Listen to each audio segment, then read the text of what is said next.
So the third step, the first being listening to your elders, the second being having some options, thinking about what your options are. And the third is to make a people plan, what I'm calling a people plan. You can call it whatever you like, but it's a plan that can reduce your social isolation and do all these other things. It's specific to you. So I'm not going to give you your people plan. I will give you in the course, not today so much, the elements that you would want to consider in that so that you can craft it from there. And the goal is that, you will know after, it takes some real hard thinking and it takes knowing what the resources are. But after you're aware of all of that, that you can then decide what's going to work best for you, because we all like different levels of connection. We all are differently comfortable with moves. We're all differently comfortable with reducing our stuff. We'll be talking about how to reduce stuff in the course as well. So these are the elements that I see these are the ways in which your people plan can help you thrive when you're aging. And that is by connecting you. If you're an introvert, and I'm a pretty introverted person, I needed some structure to connect me with other people. Like soup lunch today, which I'm cooking for our community through some twist of fate. The soup is already down there in the common house, fortunately. But that kind of an event gets me connected to the community. Otherwise, I would probably just stay in my home. But I like eating simple meals with people, and I like cooking simple meals for people. So that reduces my isolation, just making it so easy for me to connect. For very gregarious people, like my husband is much more outgoing than I am, and he has all sorts of activities here, like goes out and plays ping pong with people. He's got a project on the dock. He's got this and that. And whatever we need is going to be different person to person, but reducing that sense of social isolation. And I don't mean just being around people, because we can all be lonely in a crowd, right? But that sense of feeling more connected with each other, which is the second dot point there, is just super important. You can plan you can make your people plan for aging well in a way that invites more fun in, if that's what's missing. It could invite more mental stimulation in, if that's what's missing. More mental challenges like bridge, if that's what's missing. I guess that's also fun. And your people plan can explicitly deepen your relationships if that's what you want. If you've got a bunch of very tight, close-knit friends, then you may not need to deepen your relationships. But as we get older, we begin to lose friends. People die. They move away first, and they've always been doing that, I suppose, in this highly mobile society. But they begin to die, and then we're looking at having to make new friends. And it gets harder. I remember my mother saying, as she became more plagued with dementia, she said, I don't want to meet anybody new. I don't want to see anybody I haven't already met. Well, okay. It's not that easy to do that. And I'm not sure that really, it worked for her, and I respected what she wanted.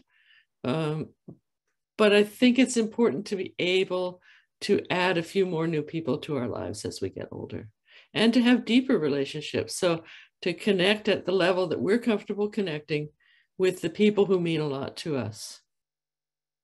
Your people plan can also save you some money, because there are economies of scale in community.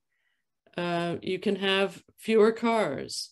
You can have more shared meals, which you can shop for. You can buy in bulk. You can get deals on your cable if people are still using cable.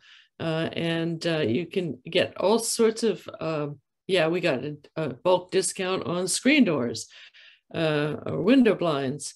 You can bring in like a massage therapist to your place, or a yoga teacher, and there are economies there. There are economies even in the site selection, where you can, I don't know if you could live in a place like this slide, but you can find a site that works for a whole bunch of people, maybe 20 people, that two people couldn't afford to buy. So planning with that in mind, like how can I save money by living with friends, and it can be helpful, even if it's a small scale. Like I'm happy to talk about, 3 people getting together with a house in an urban setting, say, or a farm, and turning it into 3 living spaces. And you'll save money that way. You'll deepen relationships that way. You may have conflict that way too. That's just the other side of close, right?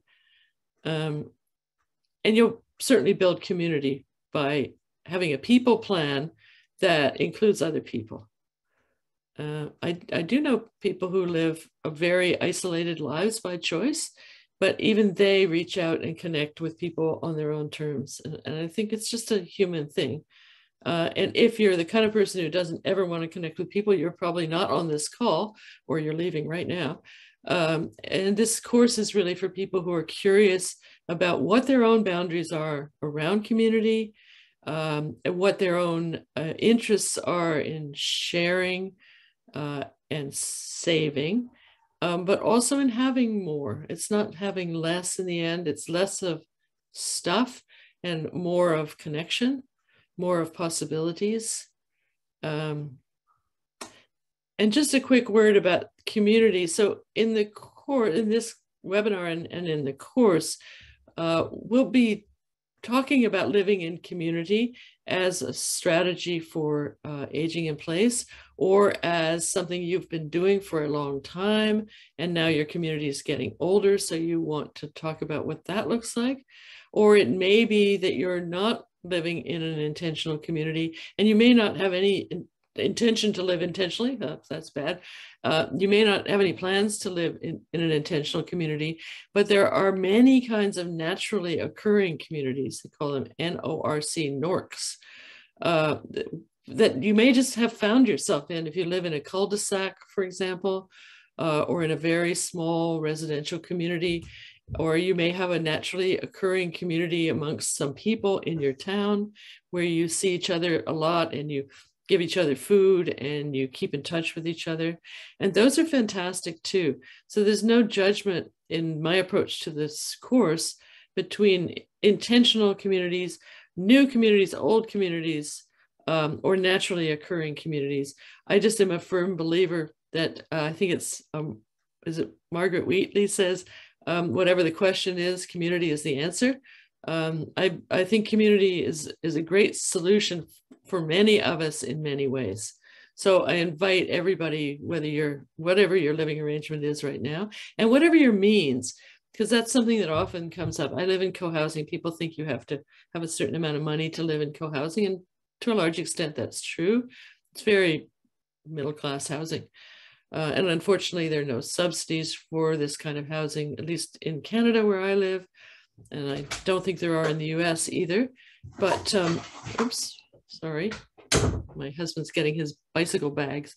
But the planning to age well, you need to work with wherever you're at financially, and adapt your people plan for you. So this is intended to enable you and to be, to give you some agency or control over how you age, given that we can't control anything, really. We know this ultimately.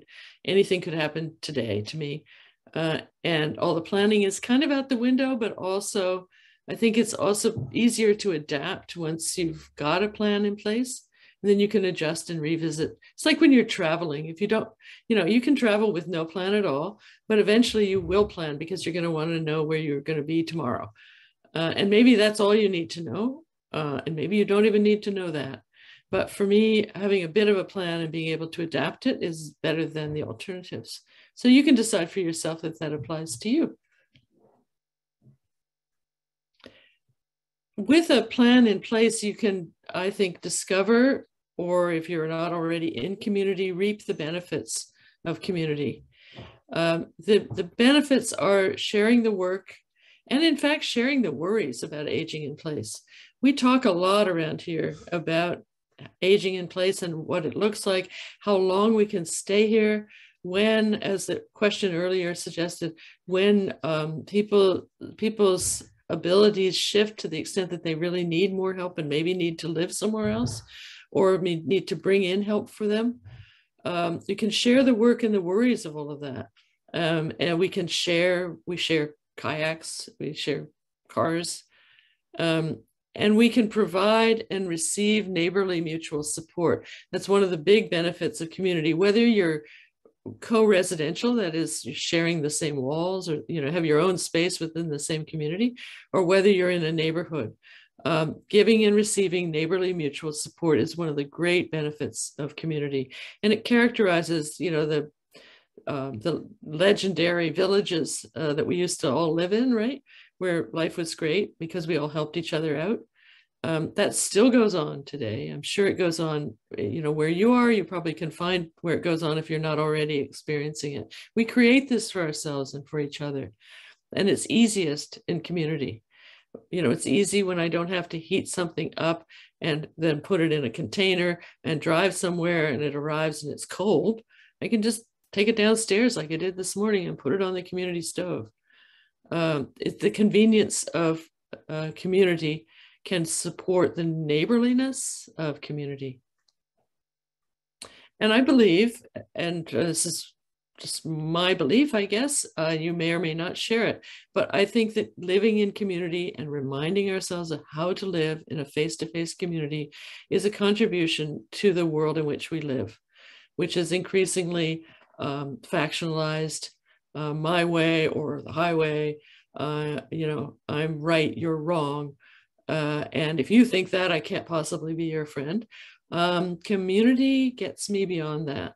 It invites me to see you and your very different kind of, I find it hard to believe beliefs as just one variant on my kind of hard to believe beliefs.